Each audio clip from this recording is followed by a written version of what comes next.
Go. Go. Alright, hello, welcome back. As always, with me here today is Jimmy. And last time we got a little assignment. We have to find the 4 biometals to be able to get a password. So, what we have here is 4 new missions. Now, the first one we're gonna take is the power. We're going to move to Area E, the power plant. Because the biometal you get there is by far the best. Sounds like a good place to start then. Yeah. So, I'm just gonna edit forward here a bit to the fountain where we were earlier. Here's Area E1.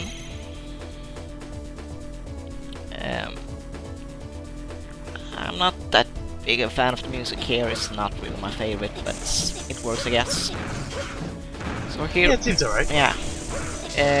Here we can actually see Model CX in action. You can slash now. That's pretty much it. And if you press up and the slash button at the same time, you do a little spin thing that hits like all around you. We still don't have a use for like green materials, but a new feature was added in like this game was that if you slice up one of the bigger like energy capsules or HP capsules or money capsules, it splits into smaller pieces of like each kind. Yeah. So if you have if you slice a big green, you get 2 green, 1 blue and 1 yellow. That seems rather useful. Yeah, it might have been in 04 because that's the only Zero game I haven't played, but so I have a small puzzle here, or puzzle. Can you move through the electric rotating blades? So here you have the most annoying enemy in the game. It's invincible except if it shoots, and each time it shoots, the shot it turns like bigger. Sounds pretty annoying. And it homes.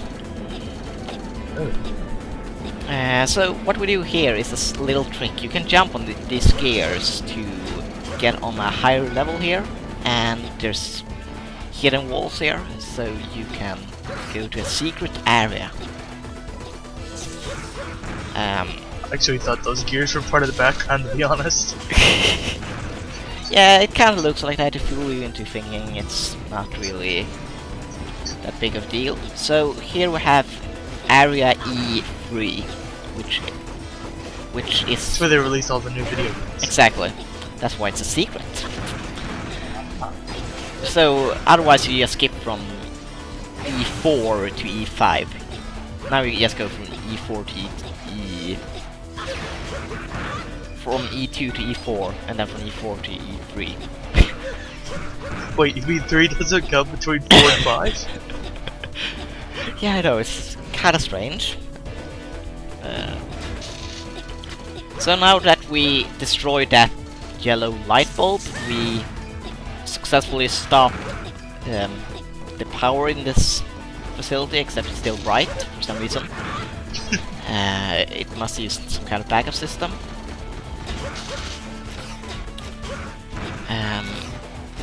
The spin move that Model CX has, that's a multi-hit, so that might be good to know.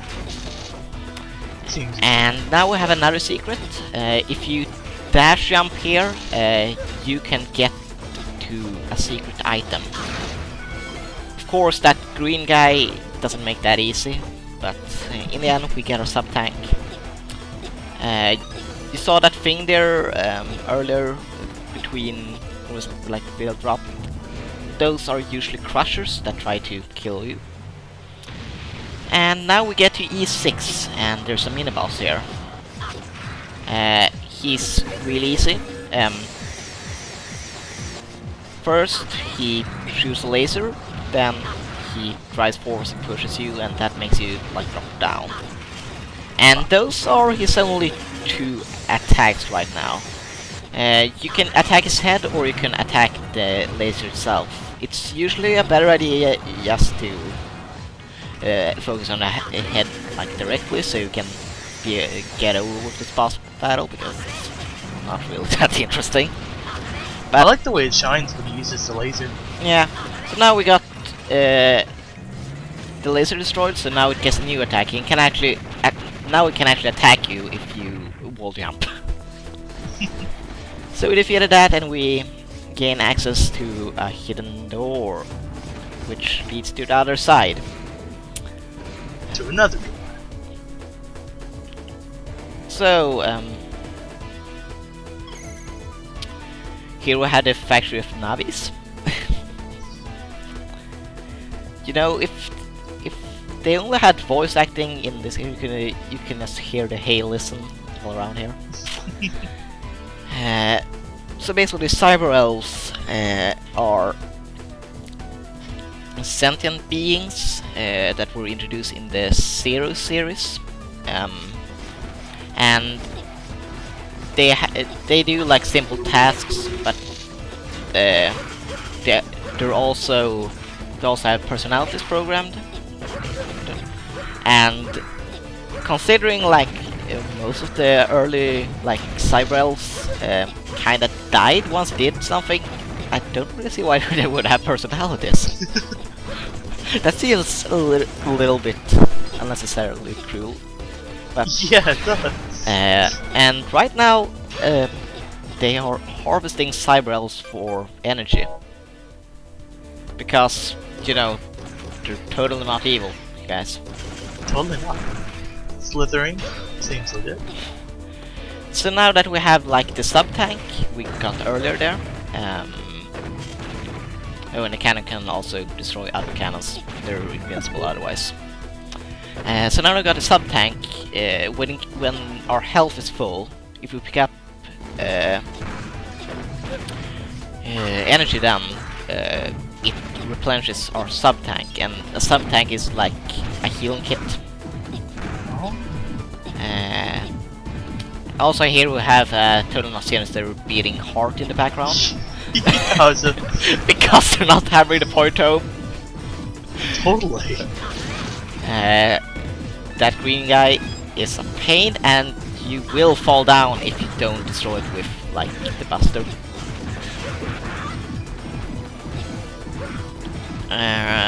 But yeah, it's a nice area, pretty tightly designed, and the secret area is a nice touch. So here we get to the first boss. Enjoy Lens Flare Man. I was gonna go with Silhouette Man. No, that's one of his attacks. Oh. No.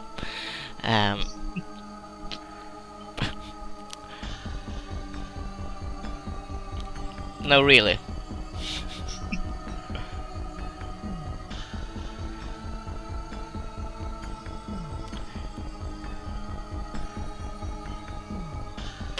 Let's complicated about that. Let's skip the introductions. Here, here's exactly who I am.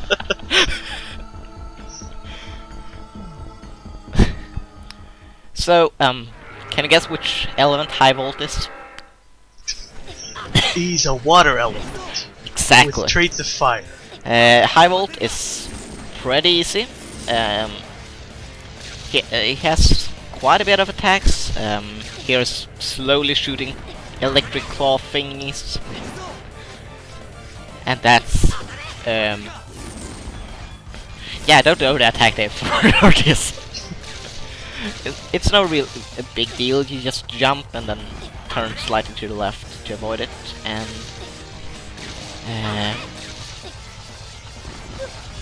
there's a slight thing you need to know about like these boss battles. They all have weak points. However, if you actually hit those weak points, there's a slight setback. Oh. The resulting like biomel will be weaker, because if you shoot it, it's located in the wings in this case, so if you shoot the wings, it grows weaker. Like you kinda destroy it a bit, so you have to repair it. So what I do here is try to shoot him in like his legs, uh, when he is like floating in there.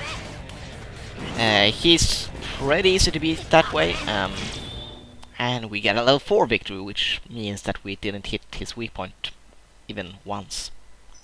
Nice. So basically we still failed the mission, but they still managed to do what they were like looking for, but hey, we did a high vault and got Model H, the Bimetal of the Wind. He's based on Harpuia.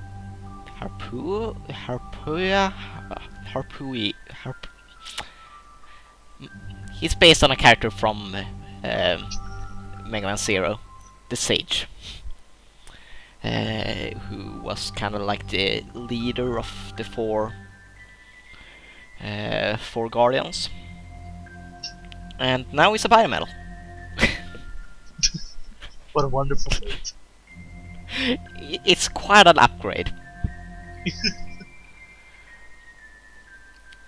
So basically, he like says that we did a good job, like not getting fooled by Serpent, and back in his time, the humans would have been fooled by him, but and it turns out that they kind of split him in half. That was very nice. So here's Model H. You now have the ability to air dash and to hover. Looks pretty nifty. So right now let's just go to mission report and then explore 1 second non-required area while we show off like Model H. He has a combo here.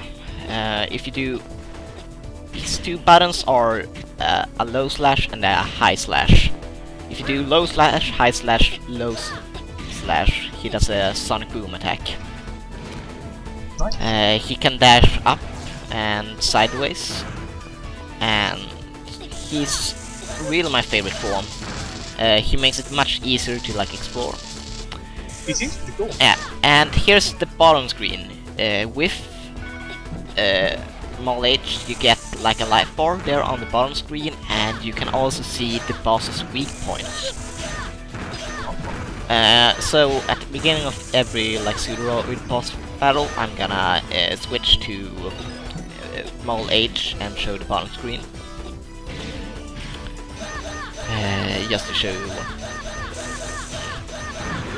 Also, that's also one of the big things with Model H, hovering and then just slashing repeatedly, getting the same sound played over and over again. It's wonderful. So all we went here for is that. What was that? That was his charge attack. It homes in on enemies and electrifies them. You see that new meter we have there to the right, the green one? That's what like the green energy replenishes. It's you can drain it in two ways, either by using like a Bimetal charge attack or by pressing the A button. When you press the A button, you electrify like all your attacks, and the green meter is drained like constantly. So it basically just like kind of a super mode. I don't really use it, it's not really big of a deal.